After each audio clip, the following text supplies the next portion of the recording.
And then, of course, we have payroll, which throws a wrench into the system because payroll is going to deal with payroll taxes and payroll laws, which will be the things that will be different from location to location. Different countries will have different payroll laws and taxes, but hopefully there'll be some similarities so you can get the idea of it. We're going to be looking mainly at the U.S. system with it, but even in the United States, it's going to be different based on location, such as state and local locations could have different tax implications. Therefore, you have to pay extra for payroll typically. And then the question is, how do you want to deal with payroll?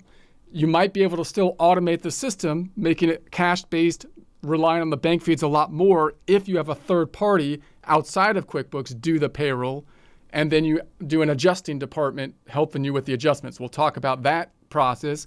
If you pay for payroll within QuickBooks, then you're going to have to deal with accrual components of withholdings, which deals with payroll liabilities and reporting needs, which again throws a wrench into just recording your books from the bank feeds.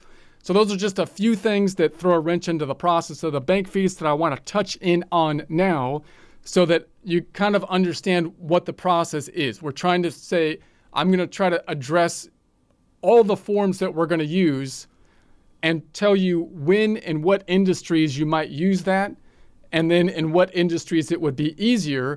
And then as we go through all of these forms, we'll talk about then whether or not you'd be able to automate that with the use of the bank feeds or how the bank feeds would fit into the system so that when we do get to focusing in on the bank feeds themselves, you're going to have an idea of how the accounting system works so that you can figure out how the bank feeds are going to fit into your needs for the accounting system.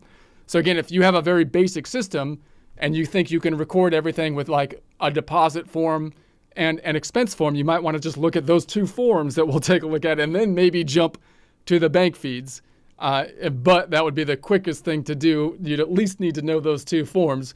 If you have any more complexities, then you're going to have to say, okay, which of these forms are going to be used in my accounting system?